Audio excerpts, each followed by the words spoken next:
military, physically, ndiani uyu ndiskila timu chiko chikali olani yeah. Pandichete uri nemazita vari kuziita muziziva moyo yenyu yakaoma. Aha, ko munodarirei vanhu veukama, munosiya nherera dzenyu dzichichema, munovada bereki vachiripo kana pasisina hapana kapana.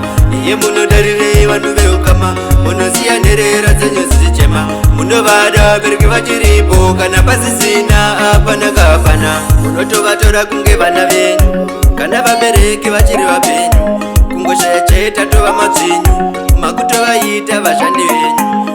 Musadaro vanhu veukama, vanhu veukama, inga zvamunoita mimi zvakaoma, aiwe zvakaoma. Ko munodarirei vanhu veukama, munosiya nherera dzenyu dzichichema, munovada bereki vachiripo kana pasisina hapana kapana. Iye munodarirei vanhu veukama, munosiya nherera dzenyu dzichichema, munovada bereki vachiripo kana pasisina hapana kapana. Dziripo nherera dziri kuchema, upenyu hwadzo hwazooma, vamwe nechikuru vakarekera, asi hava dziripo dzikatarira. Muri baba vari kudenga, dai matungamirirawo nherera, movhura nzira dzavo dzizocheka, vazoonawo kwavanoenda. Ko munodarirei vanhu veukama, munosiya nherera dzenyu dzichichema, munovada bereki vachiripo kana pasisina hapana kapana. Iye munodarirei vanhu veukama, munosiya nherera dzenyu dzichichema, munovada bereki vachiripo kana pasisina hapana kapana. Munotovatora kunge vana venyu kana vabereki vachiri vapenyu, kungoshaya chete tova madzinyu makutovaita vashandi venyu.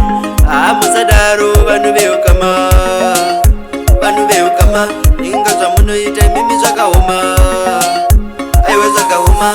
Ko munodarirei vanhu veukama, munosiya nherera dzenyu dzichichema, munovada bereki vachiripo kana pasisina hapana kapana. Iye munodarirei vanhu veukama, munosiya nherera dzenyu dzichichema, munovada bereki vachiripo kana pasisina hapana kapana. Dziripo nherera dziri kuchema, upenyu hwadzo hwazooma, vamwe nechikuru vakarekera, asi hava dziripo dzikatarira.